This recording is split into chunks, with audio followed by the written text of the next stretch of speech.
السلام علیکم ورحمۃ اللہ تعالیٰ وبرکاتہ۔ ناظرین، امید کرتا ہوں آپ تمام حضرات خیر و عافیت سے ہوں گے۔ آج ہم آپ کے لیے پھر سے ایک نئی اور پاورفل وظیفے کی ویڈیو آپ کے سامنے لے کر حاضر ہوا ہوں۔ انشاءاللہ العزیز امید کرتا ہوں اس ویڈیو کے ذریعے آپ لوگوں کو بہت زیادہ فائدہ ہونے والا ہے۔ بس قرآن مجید کی آیت پڑھنا ہے۔ قرآن مجید کی بتائی ہوئی میرے طریقہ کار سے آپ ایک سورت کو پڑھ لیجئے اور پھر اللہ تبارک و تعالیٰ کی بارگاہ میں دعا کیجئے۔ انشاءاللہ العزیز اگر آپ کی کوئی اولاد نہیں ہے، آپ بھی اولاد ہیں، تو آپ کے گھر میں بھی اولاد کھیلنے لگے گی۔ بس یہ وظیفہ آپ کو کرنا ہے۔ انشاءاللہ العزیز آپ بھی بے اولاد نہیں رہیں گے۔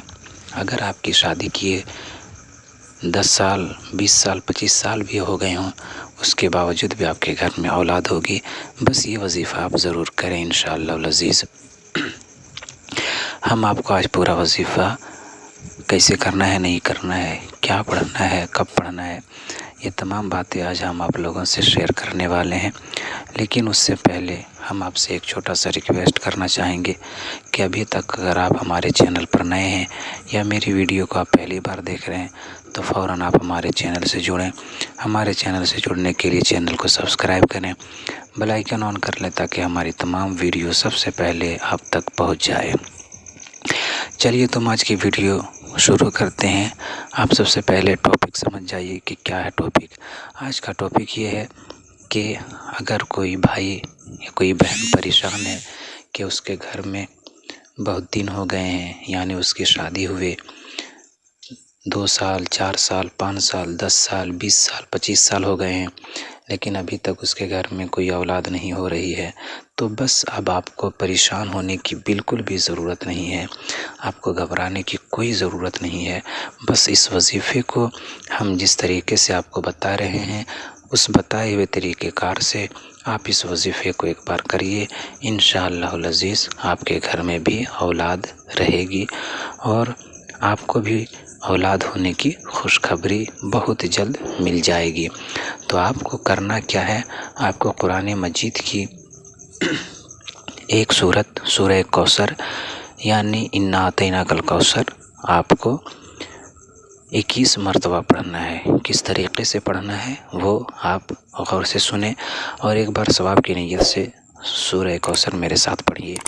اعوذ باللہ من الشیطان الرجیم، بسم اللہ الرحمن الرحیم، انا اعطیناک الکوثر فصل لربک وانحر ان شانئک ھو الابتر۔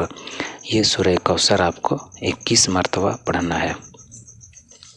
اور جب آپ ہر بار بسم اللہ پڑھیں گے، جیسے بسم اللہ آپ نے پڑھا، سورہ کوثر پڑھا، اور سورہ کوثر پڑھنے کے بعد آپ نے 7 مرتبہ لا الہ الا اللہ لا الہ الا اللہ لا الہ الا اللہ اسی طریقے سے آپ نے 7 مرتبہ کرنا ہے۔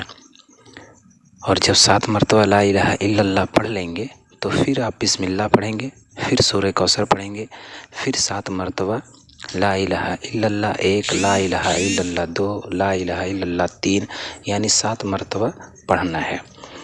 تو یہ آپ کو 2 کام کرنا ہے، اور یہ یاد رکھیں کہ سب سے پہلے آپ نے درود پاک پڑھنا ہے۔ آپ کو چھوٹا بڑا جو بھی درود یاد ہو وہ درود اول آخر 3 مرتبہ پڑھنا ہے۔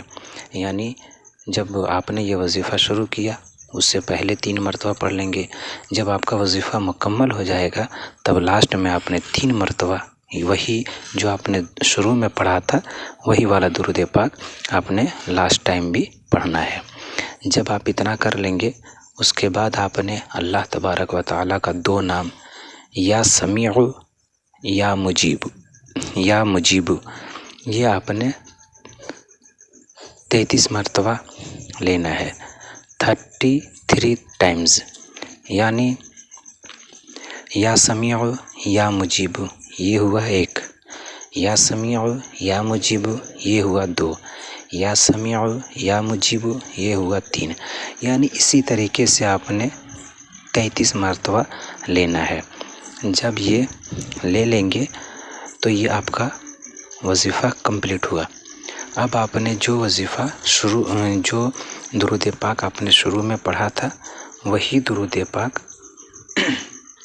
آپ نے لاسٹ میں بھی پڑھنا ہے، یعنی 3 مرتبہ آپ نے پہلے پڑھا تھا تو 3 مرتبہ لاسٹ میں جو بھی درود آپ نے پڑھا تھا وہ درود پڑھیں گے۔ لیکن بہتر یہ ہے کہ آپ درود ابراہیم پڑھیں، یعنی تمام درود میں سے سب سے زیادہ جو فضیلت رکھنے والا درود ہے وہ ہے درود ابراہیم، یعنی جو نماز میں ہم درود ابراہیمی پڑھتے ہیں اس درود میں زیادہ فضیلت ہے، اس کی زیادہ برکت ہے، تو درود ابراہیمی جو نماز پہ پڑھتے ہیں اس کی زیادہ فضیلت اور برکت ہے۔ تو ایک مرتبہ ثواب کی نیت سے میرے ساتھ بھی درود ابراہیم آپ لوگ پڑھ لیجئے۔ بسم اللہ الرحمن الرحیم، اللہم صلی علی محمد وعلی آل محمد کما صلیت علی ابراہیم وعلی آل ابراہیم انک حمید مجید، اللہم بارک علی محمد وعلی آل محمد کما بارکت علی ابراہیم وعلی آل ابراہیم انک حمید مجید۔ یہ درود ابراہیم ہے، آپ اس کو یاد کر لیجئے، انشاءاللہ العزیز یہ آپ کو بہت زیادہ فائدہ پہنچانے والا ہے۔ تو اس وظیفے کا عمل آپ ضرور کریں، انشاءاللہ العزیز آپ بھی پریشان جو اولاد کی وجہ سے ہیں تو اس پریشانی سے اللہ تبارک و تعالیٰ آپ کو بھی نجات دے گا۔ اب آپ کو یہ وظیفہ کب کرنا ہے یہ سنیں، یہ بہت امپورٹنٹ ہے۔ آپ نے یہ نماز عصر کے بعد کرنا ہے۔ جیسے نماز عصر آپ نے پڑھا تو نماز عصر پڑھنے کے بعد آپ جہاں پڑھیں اسی مصلی پہ آپ بیٹھ جائیں، بیٹھنے کے بعد ایک تسبیح لے لیں، تسبیح اگر ہے تو ٹھیک ہے، ورنہ اگر ہاتھ پہ ہی آپ گنتی کر رہے تو آپ ہاتھ پہ ہی گنتی کر سکتے ہیں، تب ہاتھ پہ گنتی کریں یا تسبیح لے لیں اور تسبیح کے دانے میں گنتی کریں، جس طرح آپ کو سویدھا ہو، جو آپ کو اچھا لگے اس طریقے سے کریں۔ یعنی یہ نماز عصر کے بعد کریں، اس میں زیادہ فائدہ ہے اور اس وقت کی دعا اللہ تبارک و تعالیٰ جلدی قبول فرماتا ہے۔ اور رمضان کا یہ مہینہ ہے تو رمضان میں تو اور ہی اللہ تبارک و تعالیٰ رحمت کے دروازے کھول دیتا ہے، تو بہت جلدی ایسے وقت میں دعا قبول ہوتی ہے۔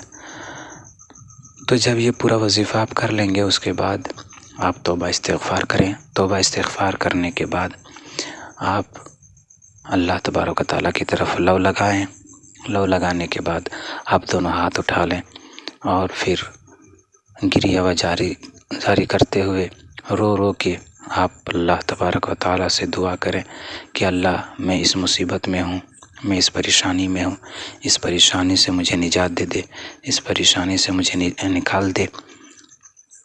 جب اتنی باتیں آپ اللہ سے کہیں گے تو اللہ آپ کی دعا کو ضرور قبول فرمائے گا۔ اور ایک بات یہ بھی یاد رکھیں کہ جب یہ وظیفہ آپ کر رہے ہوں تو جس چیز کے لیے کر رہے ہوں اس چیز کو آپ اپنے ذہن میں سوچتے رہیں، اپنے دل و دماغ میں سوچتے رہیں۔ جب یہ سوچتے رہیں گے اور اس کے ساتھ یہ وظیفہ کریں گے تو آپ کو اور زیادہ فائدہ ہوگا۔ ہم اتنی باتیں آپ آج بتا دیے ہیں، اس کے علاوہ بھی اگر آپ کو کچھ سمجھ میں نہیں آیا ہو تو آپ فوراً کامنٹ باکس میں جائیں، کامنٹ کریں کہ یہ باتیں ہمیں نہیں سمجھ میں آئیں، انشاءاللہ العزیز ہم اس کو آپ بھرپور طریقے سے آپ کو سمجھانے کی کوشش کریں گے۔ ملتے ہیں ہم ایسی ہی اگلی ویڈیو میں، تب تک کے لیے اللہ حافظ، السلام علیکم ورحمۃ اللہ تعالیٰ وبرکاتہ۔